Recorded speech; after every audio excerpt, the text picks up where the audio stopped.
Children and families can be difficult to engage in services for many reasons, including individual and family characteristics, lack of transportation options, work schedules and other logistics, and skepticism. Mental health providers should make every effort to alleviate these concerns, help clients find solutions to barriers, align expectations about services, and provide direct support or referrals to increase engagement. Be sure to review intervention needs and options with the child's parents or caregivers, and with other professionals providing services to determine best course of care for the child and their family. There are a number of factors that can increase or decrease the likelihood that children and families will participate in treatment. It's important to think about the things that can be leveraged in terms of engaging parents and children in treatment.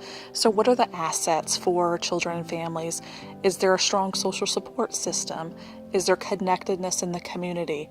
What types of things can you think of or can you use within the therapeutic setting or the therapy session to encourage attendance at treatment sessions? It's also important to think about things like childcare, providing quality childcare, making sure that there's childcare for other siblings if necessary so that the parent and the child can both participate in treatment. So really identifying what are the assets of a family and what types of things can be leveraged to encourage the likelihood for them to come back to treatment. One of the things that I often like to do is I begin treatment sessions with just a brief discussion of things that parents really feel like they need to get off their chest or discuss. And sometimes these are things that a parent can discuss with a child in the room, and sometimes it's not appropriate to have the child in the room. So allowing a parent an opportunity to have some time to talk about those things and for the therapist to validate those things is important.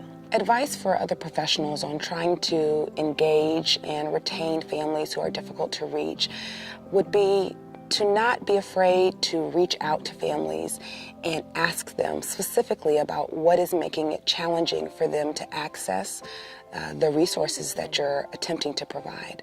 A lot of times the idea that as the provider you have all of the answers sometimes gets in the way of you asking for some feedback on why a family didn't return for their next visit, and giving them freedom to say things that they may find some shame or guilt in discussing.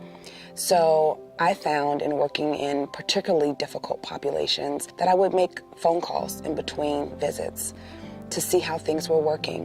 When families feel like they're not doing a great job at it with the homework, then they may not return for their next visit. So making an in-between visit phone call to assess the effectiveness or any barriers to the treatment delivery is one good strategy for trying to retain a family.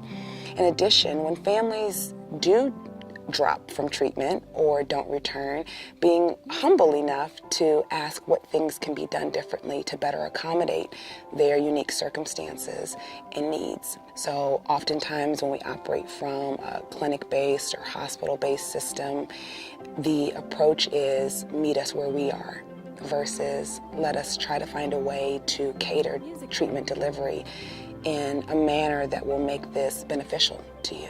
In addition, it's important for providers to help families identify benefits early on, and those may not be the benefits that we as providers think the treatment offers. It may be individual nuanced benefits that the family can really hold on to and use as motivation to do the difficult work we're asking them to do. This concludes our overview of prevention strategies for children and families. In the next lesson, you'll learn about the important role you can play in educating others and raising awareness about ACEs.